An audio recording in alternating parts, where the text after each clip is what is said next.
नमस्कार, sunset TV की खास पेशकश में आपका स्वागत है। मैं हूं मोहम्मद फातेह टीपू।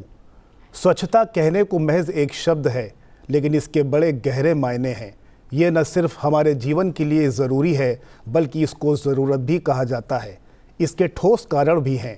सालों से स्वच्छता को लेकर बहुत कुछ कहा जाता रहा, लेकिन इसको लेकर कुछ निर्णायक नहीं हो पाया था। हमारी आपकी ज़िंदगी के लिए बेहद ज़रूरी इसी स्वच्छता को लेकर प्रधानमंत्री नरेंद्र मोदी ने इस जन अभियान की अगुवाई में हाथ में झाड़ू थामा था। उनके हाथ में झाड़ू था और मन में एक मकसद, और ये मकसद था देश से गंदगी के खात्मे का। उनका ये अभियान रंग लाया और देखते ही देखते इस अभियान ने जन अभियान का रूप ले लिया। आज स्वच्छता हमारी आपकी दिनचर्या में शामिल है। अब स्वच्छता को लेकर लोगों की न सिर्फ सोच में बदलाव आया है, बल्कि लोग अब जागरूक भी हैं।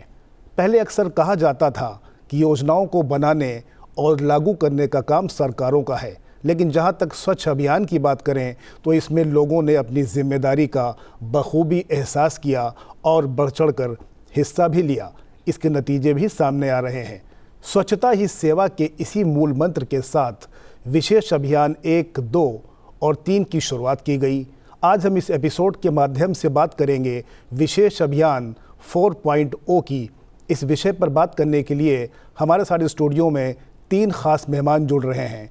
दीप्ति मोहिल चावला जी, जो अतिरिक्त सचिव हैं रक्षा मंत्रालय में, फरीदा नायक जी, आप संयुक्त सचिव हैं खान मंत्रालय में, और जया दुबे जी, जो प्रशासनिक सुधार और लोक शिकायत विभाग में संयुक्त सचिव हैं।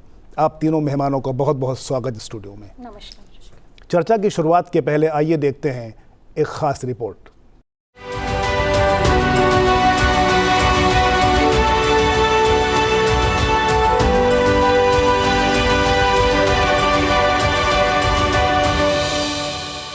मेरे प्यारे देशवासियों, स्वच्छता के अभियान को हमें रत्ती भर भी ओझल नहीं होने देना है। राष्ट्र निर्माण के लिए सबका प्रयास कैसे सबका विकास करता है, इसके उदाहरण हमें प्रेरणा भी देते हैं और कुछ करने के लिए एक नई ऊर्जा भर देते हैं, नया विश्वास भर देते हैं, हमारे संकल्प में जान फूंक देते हैं। स्वच्छ भारत अभियान के संकल्प को हमें कभी भी मंद नहीं पड़ने देना है। प्रधानमंत्री के बस इसी संकल्प को और दृढ़ करते हुए स्वच्छता अभियान 1.0, 2.0 और 3.0 की अपार सफलता के बाद अब 4.0 की तैयारी है, जिसका प्रारंभिक चरण इस साल 17 सितंबर से शुरू हो रहा है और यह 30 सितंबर को खत्म होगा।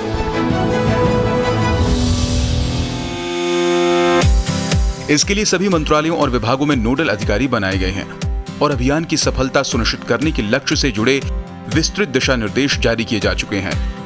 अभियान के दौरान लंबित मामलों की पहचान किए जाने से लेकर स्वच्छता के लिए स्थानों का चयन, वेस्ट मटेरियल का निपटान, रिकॉर्ड प्रबंधन जैसे कार्य किए जाने हैं। अभियान का मुख्य चरण 2 अक्टूबर से प्रारंभ होगा और यह 31 अक्टूबर तक चलेगा। इस दौरान सांसदों, संसदीय हस्तांतरण पत्र, प्रधानमंत्री कार्यालय, राज्य सरकार के लंबित मामले और लोक शिकायतों के निस्तारण के साथ ही दस्तावेजी फाइलों और ई फाइलों की भी समीक्षा की जाएगी। स्वच्छता ही सेवा का संकल्प लेते हुए पूर्व के अभियान में देश को अपार सफलता मिली है। 2021, 2022 और 2023 के दौरान अब तक करीब 4 लाख सरकारी कार्यालयों और भारतीय मिशनों में सफलतापूर्वक अभियान चलाया गया। इस दौरान 355 लाख स्क्वायर फीट जगह को खाली कराए जाने के बाद इनका समुचित इस्तेमाल किया गया। यही नहीं, इसके जरिए 1162 करोड़ रुपए का राजस्व भी इकट्ठा किया गया और 96.1 लाख फाइलों का निपटान किया गया, जिसमें देश भर के रेलवे स्टेशन, हवाई अड्डे, कृषि विज्ञान केंद्र, डाकघर, रक्षा मंत्रालय के कार्यालयों को शामिल किया गया। अभियान में बड़ी संख्या में केंद्रीय मंत्रियों ने भी अपनी भागीदारी को सुनिश्चित किया, जिसने सोशल मीडिया से लेकर मुख्य धारा की मीडिया में खूब सुर्खियां बटोरी।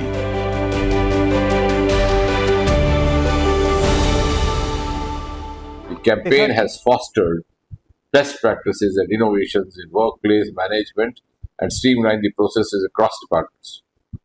coordinated centrally by the Department of Administrative Reforms and Public Grievances, who deserve to be congratulated for this. The success of this initiative is due in large part to the efficient use of a central portal that tracks real-time progress, ensuring accountability and momentum. And therefore, ladies and gentlemen, as the next campaign approaches, your commitment to making it a success will further institutionalize these reforms, ensuring a more productive, clean and responsive public administrative system. विशेष स्वच्छता अभियान के पहले 3 चरणों के दौरान कार्यस्थल प्रबंधन में सर्वोत्तम प्रथाओं और नवाचारों को बढ़ावा दिया गया, जिससे गंदगी और कबाड़ से भरे स्थल सुंदर, स्वच्छ कैंटीन और मनोहर पार्क में बदले गए। अभियान के दौरान एक समर्पित पोर्टल scdpm.nic.in पर पूरी व्यवस्था की निगरानी भी की जाती है, जो इस अभियान की प्रगति, जिम्मेदारी और कामयाबी को सुनिश्चित करता है। हमारा सेक्शन बहुत अच्छा साफ है, जगह मिलता है और साफ सुथरा है। उसके साथ साथ हमारा मन भी साफ सुथरा रखे, काम करना बहुत अच्छा लगता है यहाँ। पहले इतनी सारी फाइलों का ढेर लगा रहता था, ऑफिस में घुसते इतना स्ट्रेस फील होता था कि हमें इतना सारा काम करना है। लेकिन स्वच्छता अभियान के दौरान जो हमने प्रयास किए, उनके दौरान स्पेस आउट हो गया, हमारा रूम एस्थेटिकली इतना प्लेजेंट हो गया है। IIT बरहमपुर में प्लास्टिक की बोतलों से बनी ये हाथी की कलाकृति कबाड़ से कलाकृति के अद्भुत नमूने हैं। ऐसी कलाकृतियां आज देश के कोने कोने में पर्यटकों का मन मोह रही हैं। गुंटूर जैसी जगहों पर पुराने और बेकार हो गए रेल के डिब्बों को रेस्तरां में बदलकर वेस्ट टू वेल्थ की मिसाल कायम की गई है। कबाड़ से भरे एक कोने को आयकर भवन पुणे ने पुस्तकालय में बदला है। कोलकाता के स्पीडल स्टीमर को आलिशान क्रूज में बदल दिया गया है। प्रशासनिक सुधार और लोक शिकायत विभाग चलाया जा रहा अभियान सिर्फ एक दिन या एक पखवाड़े तक सीमित नहीं है। विभाग ने इसे संस्थागत रूप देकर इसकी निरंतरता को बरकरार रखा है। सभी मंत्रालयों के सभी कर्मचारी हर सप्ताह अपने 3 घंटे स्वच्छता अभियान को समर्पित कर रहे हैं। 84 से अधिक मंत्रालयों और विभागों ने ई-ऑफिस 7.0 अपनाकर और DARPG ने लगातार 15 महीने से तैयार होने वाले सेक्रेटेरिएट रिफॉर्म्स की मासिक रिपोर्ट के जरिए इसकी लौ को और प्रज्वलित किया है।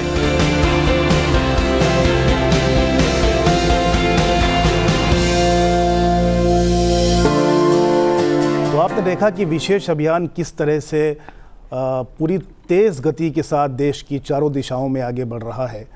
चावला मैम, मैं शुरुआत आपसे करना चाहूँगा, चूँकि आप रक्षा मंत्रालय की अतिरिक्त सचिव हैं और बहुत ही मैं कहूँगा कि शानदार तरह से इस अभियान के साथ आप जुड़ी हैं, आपके विभाग भी जुड़े हैं।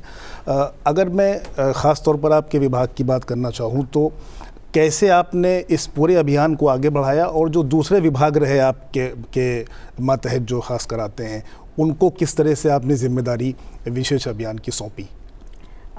सर्वप्रथम मैं आपको रक्षा मंत्रालय से ज़रा अवगत कराती हूँ। रक्षा मंत्रालय के 5 विभाग हैं। एक है विभाग डिपार्टमेंट ऑफ मिलिट्री अफेयर्स, जो सीधे आर्म्ड फोर्सेस के पर्सनल के प्रमोशन, ट्रांसफ़र, पोस्टिंग्स, ऑपरेशंस और उनकी पर्सनल मैटर्स और रेवेन्यू प्रोक्योरमेंट मैटर्स डील करता है। फिर हमारा डिपार्टमेंट ऑफ डिफेंस है, जहाँ पे मैं अपर सचिव हूँ। हम लोग डिफेंस पॉलिसी प्लानिंग देखते हैं, डिफेंस की मॉडर्नाइजेशन, आर्म्ड फोर्सेस की मॉडर्नाइजेशन देखते हैं और इंटरनेशनल रिलेशंस देखते हैं। तीसरा विभाग है एक्स सर्विसमैन वेलफेयर, जो हमारे आर्म्ड फोर्सेस के रिटायर्ड पर्सनल हैं, उनके पेंशन और उनके वेलफेयर की मेजर्स वो डिपार्टमेंट देखता है। फिर डिपार्टमेंट है रिसर्च एंड डेवलपमेंट का, जिसके तहत सारी DRDO ऑर्गेनाइजेशन और उसकी लेबॉरेटरीज़ हैं, जहां डिफेंस की कटिंग एज टेक्नोलॉजी की डेवलपमेंट होती है। 5वां विभाग है हमारा डिपार्टमेंट ऑफ डिफेंस प्रोडक्शन, जिसके अंतर्गत डिफेंस पब्लिक सेक्टर यूनिट्स हैं जो डिफेंस मैन्युफैक्चरिंग करते हैं। मैं आपको क्यों इन चीज़ों से अवगत करा रही हूँ, क्योंकि that is the length, breadth and scope of defence. Defence सिर्फ आर्म फोर्सेस और रक्षा सुरक्षा हेतु ही नहीं है, नेशनल सिक्योरिटी और उसकी रिलेटेड इकोनॉमिक डेवलपमेंट में भी रक्षा मंत्रालय अग्रसर है। सो हमारे बहुत विभाग हैं, बहुत एसोसिएटेड ऑफिसेस हैं एंड करीब हमारे 10,000 यूनिट्स स्प्रेड ओवर इंडिया होंगी एंड माइक्रो यूनिट्स और भी होंगी। तो जब हम स्वच्छता अभियान करते हैं, सर्वप्रथम हम इन सब यूनिट से कनेक्शन बनाते हैं कि यहाँ पे सब जगह पे हम जो स्वच्छता अभियान, पर्टिकुलरली अभी जो हमारा स्वच्छता अभियान 4 है, उसके अंतर्गत हम क्या क्या टारगेट सेट करना चाह रहे हैं, क्या क्या हमारी आकांक्षाएं हैं एंड एक्सपेक्टेशंस हैं, वो हम सब विभागों के joint secretary level nodal officers से सारे यूनिट्स तक हम वो ट्रांसमिट करते हैं information, so that down to the last हमारा ग्रुप सी एम्प्लॉई, हमारा MTS, सबको स्वच्छता के बारे में जागरूकता हो और उनसे क्या अपेक्षा है वो निर्धारित रहे और वो सब प्रेपरेटरी फेज में तैयार रहे, सो दैट जब एग्जीक्यूशन स्टेज आएगा सब बढ़ चढ़ के काम करेंगे। रक्षा मंत्रालय में हम संपूर्ण स्वच्छता की बात करना चाहेंगे। संपूर्ण स्वच्छता ऐसी कि सिर्फ झाड़ू पोछा और एक्चुअल फिजिकल वेस्ट का कलेक्शन नहीं, हर चीज़ में स्वच्छता। हम किस तरह से फाइलों से डील करेंगे, हम किस तरह से ग्रीवेंसेस का रिड्रेसल करेंगे, हम किस तरह से VIP रेफरेंसेस को टैकल करेंगे, हम किस तरह से पार्लियामेंट के दिए हुए मैटर्स को रिजॉल्व करेंगे, और किस तरह से रिकॉर्ड कीपिंग करेंगे। हर क्षेत्र में, हमारे कार्य के क्षेत्र में हम स्वच्छता लाना चाहते हैं और एक काम, पीसफुल, क्लीन माइंड से decision making and work culture समन्वित हो, इस तरह का हमारा अप्रोच रहता है। जय मैम, चूँकि प्रशासनिक सुधार और लोक शिकायत विभाग के साथ में एक पुराना रिश्ता रहा है, कह सकता हूँ आपका एक लंबा अनुभव रहा है, चूँकि आप नोडल एजेंसी भी हैं इस विशेष अभियान में। जिस तरीके से मैं अगर कार्य संस्कृति की बात करूं कि स्वच्छता किस तरह से संस्थागत रूप ले, तो उसको लेकर के आप किस तरह का अनुभव साझा करना चाहेंगी, और अभी वर्तमान में अगर मैं स्टेटस पूछूं तो क्या है? जैसे कि मैम ने बताया कि हम जब स्वच्छता की बात करते हैं सरकारी कार्यालयों में ख़ास तौर पे, तो ये एक संपूर्ण बड़ा हॉलिस्टिक हमारा परिप्रेक्ष्य होता है। इसमें स्वच्छता, संस्थागत स्वच्छता की बात करते हैं, हमारे ऑफिसेस किस तरह से मैनेज्ड हो, स्पेस किस तरीके से बेहतर तरीके से सुव्यवस्थित तरीके से मैनेज हो, ऑफिस ऑर्गेनाइज्ड हो ताकि लोगों की प्रोडक्टिविटी बढ़े, और साथ में एक वर्क कल्चर पे भी में भी बहुत बड़ा बदलाव इसने लाया है। हम अब देखते हैं कि हमने कुछ ऐसे पैरामीटर्स आइडेंटिफाई किए हैं पेंडेंसी के, जिनका लोगों से सीधा संबंध होता है, जैसे MP रेफरेंसेस हैं, स्टेट गवर्नमेंट से आए हुए रेफरेंसेस हैं, जो इंटर मिनिस्टीरियल रेफरेंसेस की बात करें, या फिर पब्लिक ग्रीवेंसेस हैं, ईज़ ऑफ रूल है, इन सब को भी हमने इसमें इस विशेष अभियान में शामिल किया हुआ है। तो इसमें हम ये देखते हैं कि हमारे जो ऑफिसेज हैं वो सुव्यवस्थित रहे और साथ में हमारा जो काम है वो भी अप टू डेट रहे। इसको संस्थागत बनाने के लिए हमने किया है कि पहले तो एक कैंपेन मोड में जब सभी मिनिस्ट्रीज एक साथ बड़े सिंक्रोनाइज तरीके से अपने लक्ष्य को पाने के लिए काम करती हैं, एक प्रिपरेटरी फेज़ होता है जैसा मैम ने बताया, उसमें हम लोग सभी लोग अपने अपने लक्ष्य निर्धारित करते हैं, और उसके बाद आता है एग्जीक्यूशन फेज़, जिसमें कि सभी लोग, मतलब आप सोच सकते हैं कि 4 लाख से अधिक ऑफिसर्स अगर इसमें शामिल हैं तो कितना बड़ा यह अभियान होगा। सभी लोग इसमें अपने जो लक्ष्य हैं, निर्धारित लक्ष्य जिन्होंने डिसाइड किए हैं 1 महीने में पूरा करने को, उसको पूरा करते हैं। बट यह अभियान सिर्फ इस 1 महीने में ख़त्म नहीं होता। इसको संस्थागत रूप देने के लिए हमारा जो डिपार्टमेंट है उसने पूरे हर महीने हम मंत्रालयों से जो नोडल ऑफिसर्स हैं उनसे पूछते हैं कि इन सब निर्धारित लक्ष्यों के में अभी वो क्या कर रहे हैं। तो अपना एक जो सेंट्रल पोर्टल है वो चलता रहता है साल भर, और इसमें वो अपनी डेटा देते हैं हमें, उसके बेसिस पे हम रिपोर्ट निकालते हैं, रिपोर्ट सबसे शेयर करते हैं। सेक्रेटेरिएट रिफॉर्म्स की रिपोर्ट होती है जो हम सबसे शेयर करते हैं। इसमें एक प्रधानमंत्री का आग्रह भी था कि सभी ऑफिस वाले कम से कम 2 घंटा प्रति सप्ताह, कुछ घंटे ऑफ कोर्स प्रति सप्ताह स्वच्छता को भी दें। तो इस तरह से स्वच्छता काफ़ी संस्थागत तरीके से अब ऑफिसेस में दिखाई पड़ती है। और अगर आप इस चीज़ को, इसका प्रभाव देखना चाहें तो आप देखें कि 10 साल पहले कैसे ऑफिसेस थे और आज ऑफिसेस कैसे हैं। तो आज आप जब ऑफिस में घुसते हैं तो आपको हमेशा ही एक स्वच्छ कॉरिडोर दिखाई पड़ेगा। अब वो ज़माना नहीं है कि आपको उखड़े हुए पेंट वाले अलमीराज खड़ी हैं या फाइल्स पड़ी हुई हैं। साफ़ सुथरा ऑफिस है, साफ़ सुथरा ऑफिस के साथ आप देखेंगे काम भी बहुत अप टू डेट है, पेंडेंसी बहुत कम हो रही है। और ये अभी हम देख रहे हैं जो लोग टारगेट दे रहे हैं धीरे धीरे हर स्वच्छता अभियान में, धीरे धीरे पेंडेंसी के टारगेट्स मैं देख रही हूँ कि अब वो कम हो रहे हैं, क्योंकि चीज़ें जो हैं वो एक सुव्यवस्थित तरीके से बन चुकी हैं, संस्थागत तरीके से बन चुकी हैं। तो ये एक बहुत बड़ा इसका योगदान रहा है। जी फरीदा जी, जिस तरीके से जया जी ने कहा कि ये सिर्फ एक महीने की बात नहीं है इस अभियान के विषय में, माइंस मिनिस्ट्री की अगर मैं बात करूं तो विशेष अभियान में तो आप बेहतर कर ही रहे हैं। साल भर की क्या योजना आपकी होती है और किस तरह से आप जो इस अभियान से जुड़े जो टारगेट्स आपके होते हैं वो कैसे पूरे करते हैं उनको आप? देखिए, जहाँ तक कि सफाई का सवाल है, हमने ये किया है कि डायरेक्टर लेवल पे ऑफिसर्स को ड्यूटी दे दी है, जो हर हफ्ते जो है वो सर्वे करते हैं पूरा मंत्रालय के डिपार्टमेंट्स का, सेक्शंस का, और देखते हैं कि कहाँ पे क्या चीज़ की ज़रूरत है। तो अगर कोई कमी है तो वो हमें रिपोर्ट देते हैं कि यहाँ पे ये सेक्शन में थोड़ा सा शायद जाले लगे हुए हैं या एसी को बदलने की ज़रूरत है, खिड़की टूटी हुई है, इसको ठीक करवाइए, यहाँ पे बहुत ज़्यादा कंजेशन हो रहा है, इसके कमरे को थोड़ा मॉडर्नाइजेशन के लिए देखिए। इससे हुआ ये है कि over a period of time हमारे जितने भी विभाग हैं सारे मॉडर्नाइज हो गए हैं।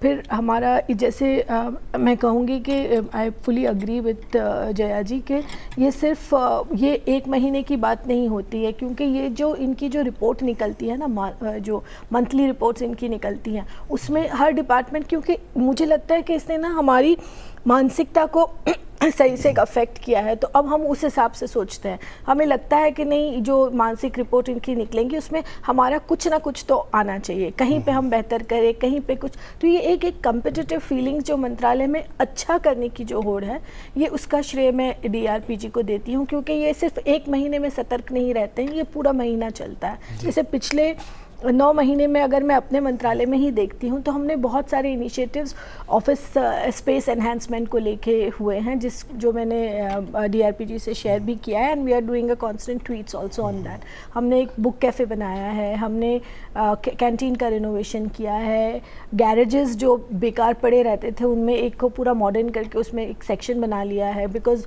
ऑफिसर्स की तादाद बढ़ी है, काम बढ़ रहा है, उस हिसाब से लोग बढ़ रहे हैं, बैठने के लिए जगह नहीं है।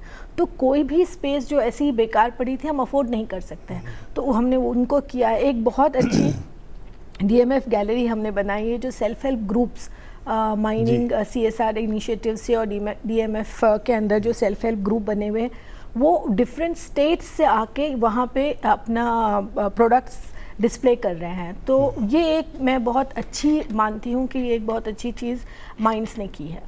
And people are coming from remote places, they are doing business for 1 lakh rupees, 150 lakhs rupees in 15 days.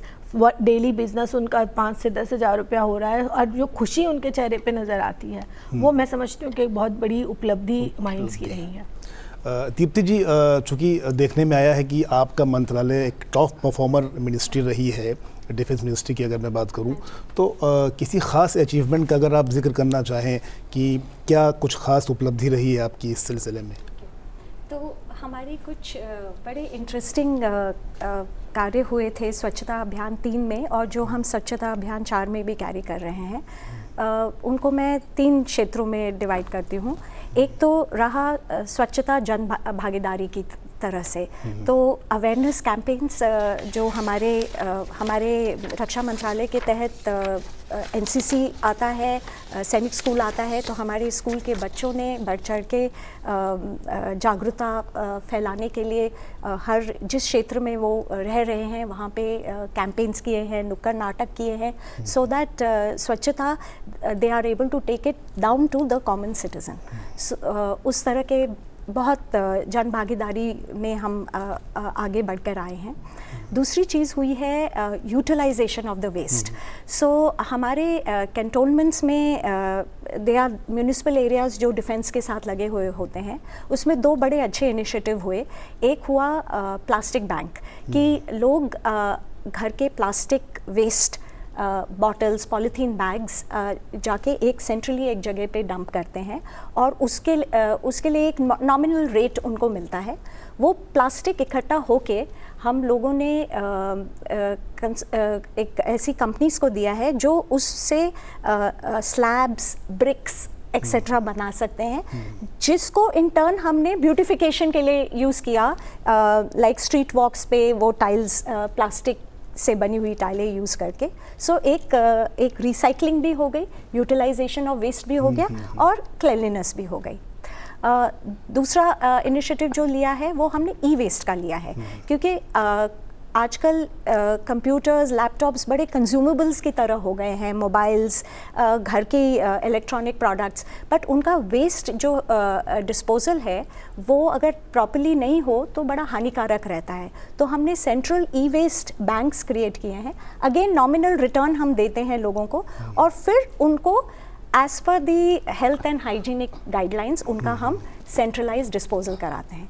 तीसरी चीज़ जो हमने एक बहुत बड़ा अभियान लिया है, विच इज़ द पुनीत सागर अभियान। हमारे एनसीसी के बच्चों ने सारे कोस्टल एरियाज़ में सागर से और कोस्ट से प्लास्टिक इकट्ठा करके नियरली 3000 टन्स प्लास्टिक इकट्ठा किया, जो हमने कोयम्बटूर की टेक्सटाइल इंडस्ट्रीज़ में दिया, जिन्होंने उस प्लास्टिक को कन्वर्ट करके वेरेबल कोट्स एंड जैकेट्स इस्तेमाल बनाए, जो फिर हमने अपने एनसीसी के बच्चों को दिया, विच दे यूज्ड ओवर द ये जो अभी जनवरी का हमारा रिपब्लिक डे कैंप हुआ, बच्चों ने उस चीज़ को इस्तेमाल भी किया। सो ये सब तरीक़ों से हमने स्वच्छता भी अचीव की और वेस्ट का अच्छा उपयोग भी अचीव किया। एक आखिरी मैं और बताना चाहूँगी कि हमारा जो हमारा एक रोड कंस्ट्रक्शन डिपार्टमेंट है, बॉर्डर रोड्स ऑर्गेनाइजेशन, जो बॉर्डर एरियाज़ में रोड बनाते हैं, तो उन्होंने क्या किया है कि अगेन प्लास्टिक वेस्ट से और स्टील इंडस्ट्री के स्लैग से रोड्स की कॉन्क्रीटाइजेशन की है। सो ये भी एक बहुत अच्छा इनिशिएटिव रहा है। जो चीज़ हम बेकार समझकर फेंक देते हैं उसका इस्तेमाल आपने किया। इस्तेमाल भी हुआ तरह की जगह से। मैडम, मैं स्क्रैप की बात करूंगा। गवर्नमेंट ऑफ इंडिया ने सिर्फ स्क्रैप से करीब 1163 करोड़ रुपए आई थिंक जो रेवेन्यू उसको मिला, जो मिशन 3 चंद्रयान मिशन 3 के बराबर वो है। तो इतनी बड़ी उपलब्धि को आप कैसे देखते हैं? ये ऑफ कोर्स सबका सम्मिलित प्रयास है।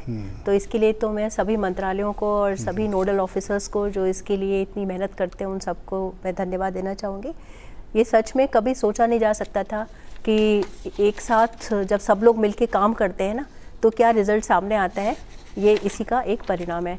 लेकिन इससे भी एक इम्पॉर्टेंट, ये तो सिर्फ हमने ये बोला जहाँ हमने स्क्रैप से रेवेन्यू अर्न किया, बट ऐसे भी कुछ चीज़ें हुई हैं मंत्रालयों में, जैसे कि एजुकेशन मिनिस्ट्री का एक प्रोग्राम है जिसमें उन्होंने अपने वो कंप्यूटर्स जो पुराने तो हो गए लेकिन अभी ख़राब नहीं है, यूजेबल हैं, उसको उन्होंने अपने विद्यांजलि कार्यक्रम के थ्रू स्कूल्स को दिए, सरकारी स्कूलों में दिए। वो बच्चे जो अफोर्ड नहीं कर पाते हैं उनको पढ़ाई के लिए ऐसे कंप्यूटर्स मिले। ऐसे भी कुछ अभियान से लोग मंत्रालय ने चलाए। तो ऑफ कोर्स ये जो स्क्रैप पड़े रहते थे, कुछ समय पहले की बात है कि गाड़ियाँ ख़राब हो जाती थी तो पार्किंग स्लॉट्स लेके घेर के पड़ी हुई हैं। कुछ कमरे हैं जिनके अंदर आप खोल के जाएंगे तो वो स्क्रैप पड़े रहते थे। तो ये सिर्फ स्क्रैप ही नहीं अर्ज, मतलब 1162 करोड़ रुपए के आसपास जो हमने पिछले 3 अभियानों में लिया है, ये तो सिर्फ एक पार्ट है इसका। जो दूसरा पार्ट है जो मैम ने बताया कि जो स्पेस हमारा ऑक्यूपाई कर रहे थे, बहुत प्रेशियस स्पेस, अगर आप देखते हैं दिल्ली और बम्बई जैसी शहरों में तो ऑफिसेस के लिए ये स्पेस बहुत इंपॉर्टेंट थे। स्पेस खाली हुए और स्पेस का जो प्रोडक्टिव यूज़ हुआ वो एक इसका दूसरा बहुत अहम पार्ट है। मैं आपको जैसे बताऊं, कोविड हुआ था जब, तो कोविड के दौरान लोगों ने ये देखा कि सेक्शंस में लोगों के पास काफ़ी पास लोग बैठते थे और बहुत अनहाइजीनिक प्लेस था, विंडो वगैरह भी कम होती थी। आज हमारे पास सेक्शंस भी इतने अच्छे हैं, अगर आप ऑफिसेस में जाके सेक्शंस को देखिए, जैसा कि फिल्म में किसी ने बताया था कि आप मेरा सेक्शन भी साफ़ है और मन भी बहुत खुश होकर काम करता है। तो एक एस्पेक्ट इसका रेवेन्यू अर्न करने का है और दूसरा एस्पेक्ट है उसके कारण जो स्पेस हमने क्रिएट किया और उसका जो प्रोडक्टिव यूज़ हुआ, वो एक बड़ा अहम उपलब्धि है इस अभियान की। फरीदा मैम, माइंस मिनिस्ट्री की अगर मैं बात करूं तो विशेष अभियान 4.0 में क्या कुछ नया पहल रहा है आपका? देखिए, पिछले 2 अभियान से हम ये कोशिश कर रहे हैं। हमारा मंत्रालय बहुत छोटा मंत्रालय है, it's basically a policy making है। Do we have 2 organisations with us, जहाँ पे काफ़ी लोग हैं, जैसे GSI एंड IBM, जिनकी ऑफिसेज थ्रू आउट इंडिया फैले हुए हैं। और हमने पिछले 2-3 अभियान से यही कोशिश की है कि माइंस का नाम, क्योंकि एनवायरनमेंट में प्रदूषण फैलाते हैं, इस वजह से लिया जाता है। तो हमने पिछले 2 अभियान में कोशिश की है कि we give it back to the environment. This has always been our theme. जैसे पीछे हमने कोशिश की कि कैंपेन के दौरान में वर्मी कंपोस्ट, इस तरह की चीज़ें बनाई जाए, हर्बल गार्डन्स वगैरह बनाए जाएँ। तो हमारे PSUs, GSI वगैरह के जो ऑफिसेज हैं वो किए हैं। लास्ट टाइम हमने ये कोशिश की थी कि जो मंत्रालय जो हमारे गवर्नमेंट की बिल्डिंग्स हैं उसमें रेन हार्वेस्टिंग सिस्टम किया जाए ताकि वाटर रिचार्ज हो। इस साल भी हमने सस्टेनेबिलिटी थीम रखा है हमारा, और सारे ऑर्गेनाइजेशंस को हमने ये कहा है कि वो इससे रिलेटेड करें। जैसे सोलराइजेशन है, रूफटॉप सोलराइजेशन एक हमने लिया है। इसके अलावा जो रिक्लेम्ड, जो क्लोज माइंस है, reclaimed areas of the mines, उसका ब्यूटिफिकेशन करने का कॉन्सेप्ट लिया है हमने। तो हमने कुछ 7 के करीब इस तरह की माइंस आइडेंटिफाई की हैं जो वो किए जाएंगे।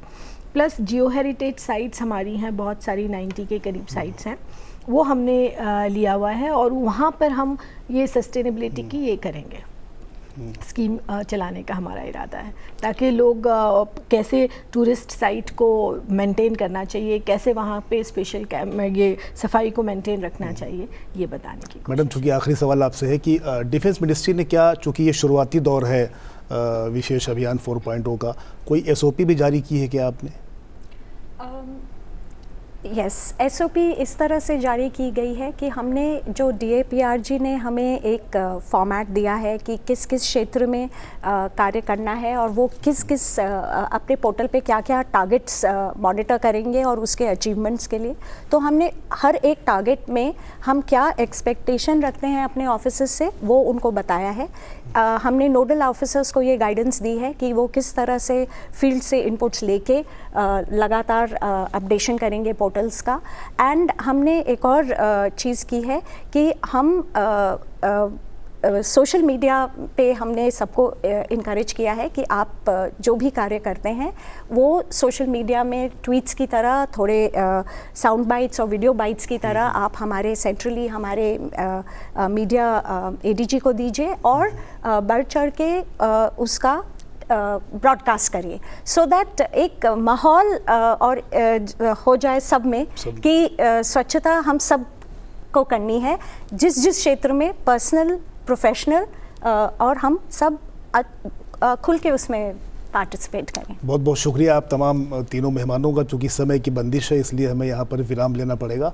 तो आपने देखा कि किस तरह से स्वच्छता अभियान बहुत तेज़ी के साथ में अपनी गति के साथ में आगे बढ़ रहा है। और हमें दीजिए फ़िलहाल इस कार्यक्रम में इजाज़त, और देखते रहिए संसद TV। नमस्कार।